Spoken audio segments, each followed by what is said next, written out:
하나의 단어가 삶을 바꿀 수 있습니다. 단어들은 비밀번호와 같죠. 단어는 힘의 자물쇠를 풀어줍니다. 단어는 문을 열어줍니다. 그렇게 단어는 어떤 가르침이나 설교 못지않은 깊이를 담고 있습니다. 내가 나 자신을 대하는 방식으로 세상이 나를 대합니다. 나는 단어로서 세상을 대합니다.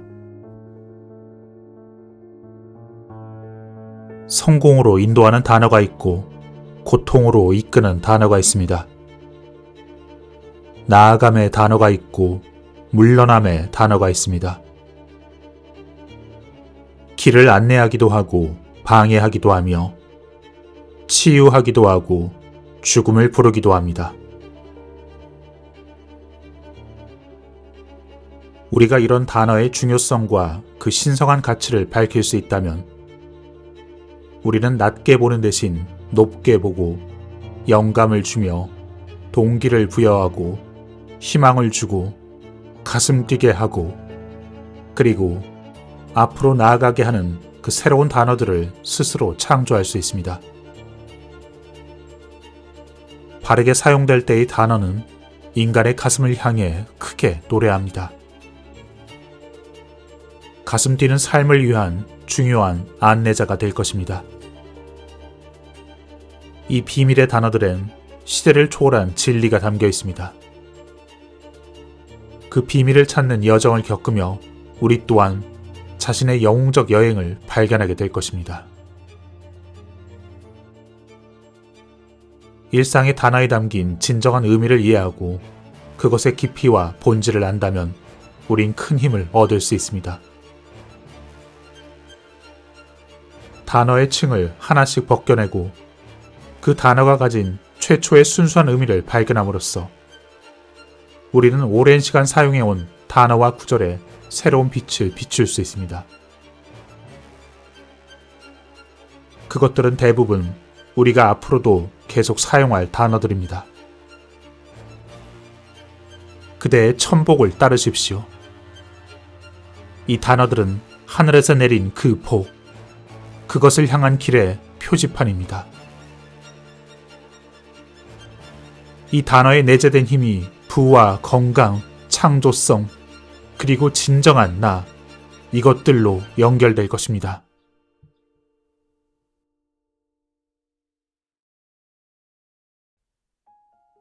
춥지만 상쾌한 겨울 오후였다.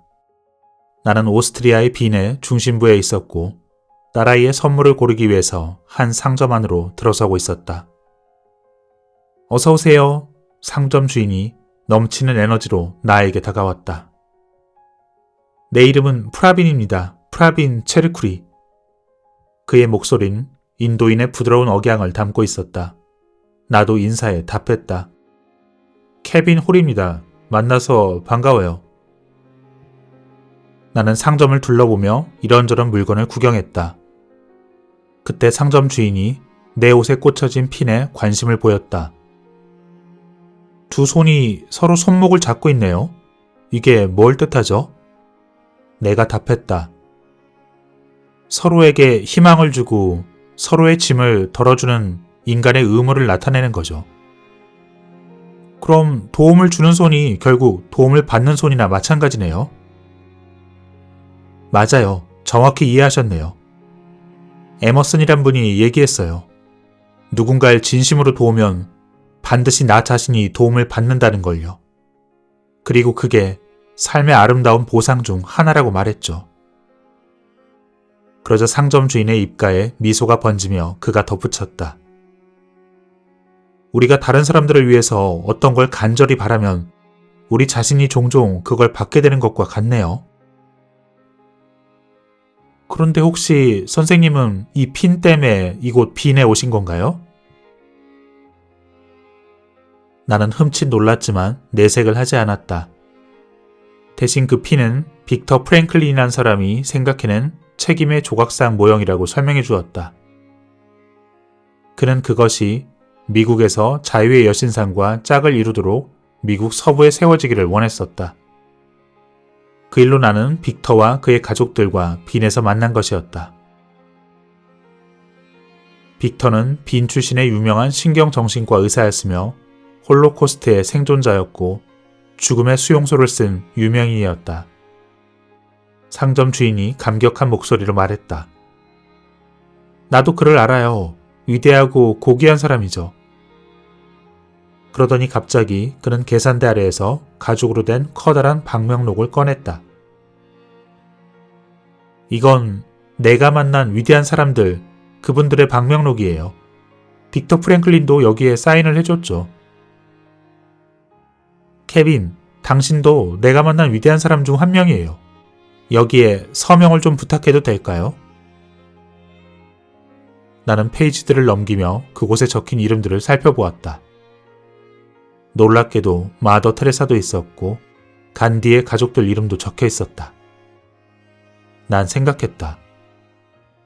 이 사람은 방금 나를 만났을 뿐인데 내가 감히 그 방명록에 서명을 할 자격이 없다고 느껴졌다. 내 자신이 위대한 사람이라고 믿지 않습니다. 미안하지만 서명을 할 수는 없겠어요. 그러자 상점 주인 프라비는 계산대를 빠져나와 내 어깨에 손을 얹으며 말했다. 당신에게 가르쳐주고 싶은 단어가 하나 있어요. 당신은 나에 대해서 무엇을 믿죠? 나는 짙은 피부고 당신은 하얀 피부죠. 난 동양에서 왔고 당신은 서양에서 왔고요. 우리의 공통점은 대체 뭔가요? 난 주저없이 답했다. 우린 같은 창조주에 의해 창조되었습니다. 우린 같은 인간 가족의 구성원이죠. 프라빈이 답했다. 나 역시 그렇게 믿고 있어요. 난 콜카타의 빈민가 중에서도 가장 가난한 곳에서 태어났죠. 우리 가족은 열심히 일하고 공부해서 그 가난의 족쇄에서 벗어날 수 있었습니다. 어머니는 나에게 여러 가지 훌륭한 것들을 가르쳐 주셨어요. 그런데 그중 가장 중요한 것 중 하나가 어떤 고대 단어의 한마디였어요. 그 말에 호기심이 생긴 나는 의자를 앞으로 당겨 앉았다. 프라빈이 계속 말했다. 이건 서양의 단어로 표현하기엔 뭔가 훨씬 더 깊은 의미를 가지고 있습니다. 겐샤이. 그건 겐샤이라는 단어예요. 겐샤이는 누군가를 대할 때 결코 그가 스스로를 작게 느끼도록 대해선 안 된다는 의미입니다.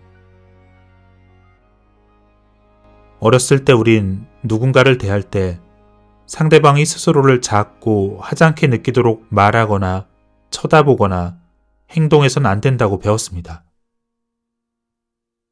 거리를 걷다 불쌍한 사람들에게 무심코 동전을 던져주었다면 나는 겐샤이를 실천한 게 아닙니다.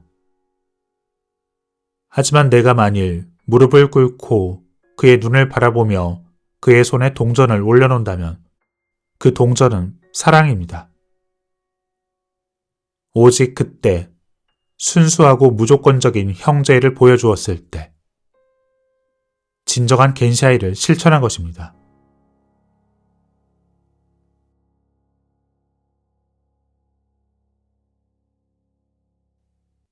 케빈, 당신은 내가 만난 위대한 사람들 방명록에 서명하기를 거절했어요.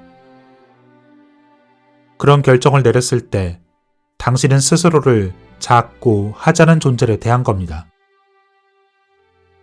겐샤이의 의미는 당신은 어느 누구도 작고 하찮은 존재로 대해선 안 된다는 거예요. 당신 자신까지 포함해서 말이죠. 프라비는 잠시 멈추었다 진심 어린 말투로 얘기했다. 이걸 약속해줘요. 자기 자신을 작은 존재로 대하지 않겠다고 말이죠. 나는 그의 진실한 태도에 겸허해지며 마음을 열고 말했다. 그렇게 할게요, 프라빈. 그렇게 할 걸 약속하죠. 그러자 그는 입이 귀에 걸리도록 활짝 미소를 지었다. 마치 임무를 완수한 사람처럼 그의 얼굴에 빛이 났다. 참, 프라빈. 그런데 어떻게 테레사 수녀님을 만나신 거죠? 그분의 사인도 받고요. 그가 이야기를 시작했다. 수녀님은 늘 입으시는 그 흰색 무명 사리를 입고 인파들 사이를 걸어가고 계셨어요. 나는 큰 소리로 부르며 수녀님을 향해 달려갔죠. 내가 가까이 가자 수녀님은 손을 들어 내 입술에 대며 확고한 어조로 말씀하셨어요. 말을 멈추고 행동을 시작하세요. 이렇게 말이죠. 나는 그 순간을 생생히 기억합니다. 내가 놀라움을 참지 못하고 끼어들었다. 무언가 기묘한 것 같네요. 사실 조금 전 난 대성당에 들러서 그녀에게 삶의 경위를 표했거든요. 그리고 내 삶에서 무언가를 더 실천하겠다 맹세하고 성당을 나왔어요. 그리고 발길이 머문 곳이 당신의 가게였고요. 프라비는 말없이 내 눈을 쳐다보더니 분명히 말했다. 사람들은 오래전부터 서로 만나게 되어 있어요. 우리도 만날 운명이었죠. 당신은 어떤 이유가 있어서 내 가게에 온 거고요. 이 새로운 친구의 눈을 보자 나는 어머니가 떠올랐다. 어머니는 늘 말씀하셨다. 케빈, 넌 삶에서 네가 원하는 건 뭐든지 할 수 있어. 너는 모든 가치 있는 꿈들을 이루며 살 수 있어. 너의 삶에서 멋지고 의미 있는 일들을 분명히 해낼 거야. 겐샤이는 모르셨지만 그건 분명 겐샤이의 내용이었다. 옛 시절을 떠올리자 어머니가 마치 천사가 되어 옆에 계신 것 같았다. 어머니는 19살에 두 아이를 가진 미혼모가 되어 형과 나를 키우셨다. 고등학교 중퇴자였지만 독학과 직업훈련, 그리고 본인의 강한 의지력으로 약물 중독 상담사가 되어 박사학위를 소지한 쟁쟁한 동료들과 함께 일하셨다. 어머니는 중독자들을 상담하고 위로하며 삶의 시련들을 통해 타인을 이해하는 법과 그들의 몸부림과 좌절을 공감하는 법을 배우셨다. 그리고 그 모든 것을 통해 겐샤이의 근본 요소인 자비와 격려의 가치를 배웠다. 한 남자가 찾아왔다. 눈물이 맺힌 채 어머니가 자신의 삶을 변화시켰으며 자신의 생명까지도 구한 것이라 말했다. 자신조차 스스로를 믿지 못했을 때 어머니가 자신을 얼마나 믿어주셨는가를 얘기했다. 그는 울며 말했다. 어머니의 도움이 없었다면 난 오늘 이 자리에 없었을 겁니다. 어머니가 없었다면 나 역시 이곳에 없었을 것이라고. 그때 나도 그렇게 생각했었다. 어머닌 내가 이루고자 마음만 먹는다면 무엇이든 이룰 수 있다 일관되게 말씀하셨고 다행히도 나는 어머니의 말을 믿었다. 순간 삶이 힘들지라도 언제나 더 나은 세상이 될 거라 생각하셨다. 작별의 포옹을 하며 프라빈이 말했다. 이 모두가 하나의 여행이에요. 케빈, 우린 모두 여행 중에 있는 거죠. 나는 손을 들어 보이고 발길을 돌려 걸어갔다. 방금 배운 것을 되새기며. 내가 배운 것은 단순했다. 하나의 단어가 세상을 바꿀 수 있다는 것. 단어들은 비밀번호와 같다. 그것들은 힘의 자물쇠를 풀어준다. 그리고 문을 열어준다. 사람들을 돕기 위해 빚내왔지만 오히려 가장 큰 선물을 받은 건 나 자신이었다. 프라빈의 말이 떠올랐다. 모두가 하나의 여행이라는 것을. 우리 모두는 선물로 가득한 여행 중에 있음을.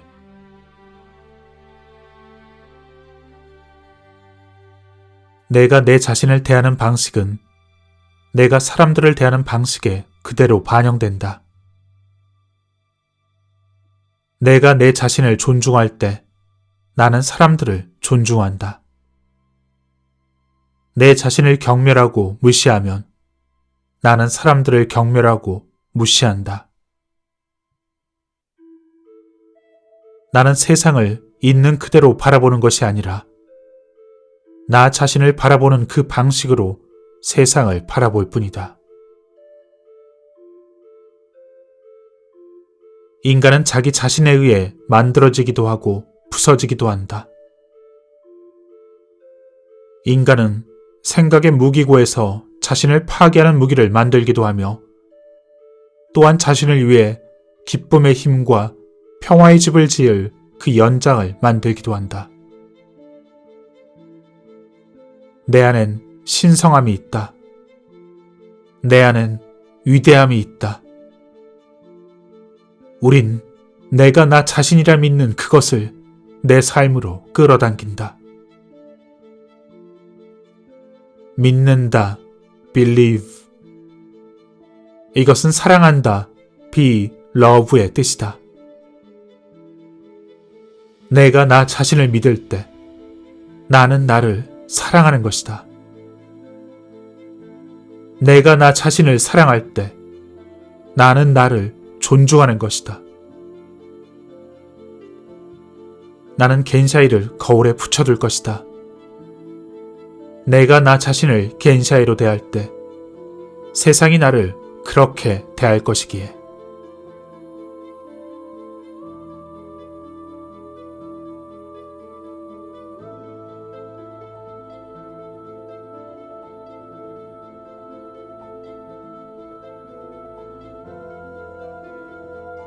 내가 19이었을 때 한 친구가 내게 도전해보라 이 책을 건네주었다. 경제 대공황이 극심하던 1931년에 출간되었고 퓨리나사의 창업자인 댄 포스가 쓴 것이었다. 그 책은 대공황과 그 이후의 불경기 속에서도 살아남았다. 댄 포스는 진정한 최고의 자신이 되는 그런 일에 도전해보라 했고 그 도전을 받아들인다면 더 높은 목표를 열망하라 얘기했다. 그리고 그 책 중간쯤엔 내가 결코 잊지 못할 이야기가 실려 있다. 댄 포스는 그 이야기를 통해 우리가 모두 자신의 인격 형성에 도전해야 한다 가르쳤다. 한때 지상의 모든 인간은 신이었다. 하지만 인간들은 그것을 악용하고 죄를 지었다. 그러자 모든 신들의 신 브라흐마는 그 능력을 빼앗아 숨기기로 결정했다. 다른 신들이 말했다. 땅속 깊은 곳에 숨기세요. 그러자 브라흐마 신이 말했다. 안 된다. 인간들은 땅을 파내려가 그걸 발견할 거다. 신들이 말했다. 그럼 바다 깊은 곳에 가라앉히세요. 안 된다. 인간들은 어떻게든 잠수하는 법을 배워 그걸 찾아낼 거다. 그럼 가장 높은 산 꼭대기에 숨기세요. 브라흐마 신이 또 답했다. 인간들은 언젠가 지구의 모든 산에 올라 그것을 다시 손에 넣을 것이다. 그럼 대체 어디에 숨겨야 인간들이 찾을 수 없겠습니까? 그러자 브라흐마 신이 말했다. 인간의 내면, 그곳에 숨기라. 그리하면 인간은 결코 그곳을 찾아볼 생각을 하지 않을 것이다. 그래서 그들은 그렇게 했다. 그리하여 모든 인간의 마음 안엔 신적 능력의 일부가 숨겨져 있다. 그때 이후 인간은 자신의 마음속에 숨어있는 그 신과 같은 특징을 찾느라 땅을 파고 잠수를 하고 산을 오르며 지구를 돌아다닌다.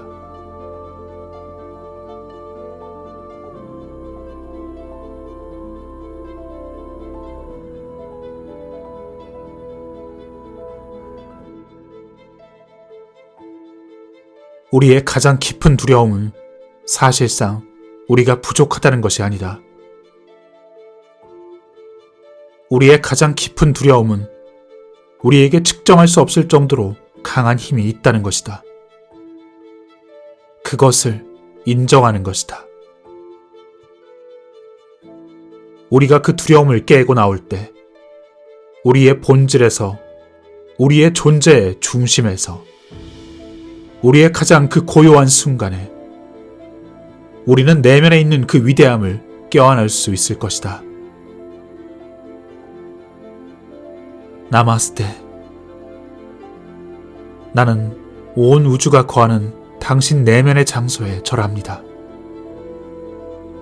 빛과 사랑, 진리와 평화, 그리고 지혜가 깃든 당신 내면의 장소에 경의를 표합니다. 나는 당신 안의 신에게 절합니다. 나는 당신이 가장 잘하는 일에 경의를 표합니다. 당신의 타고난 재능에 경의를 표합니다. 당신의 독특함과 특별함에 절합니다.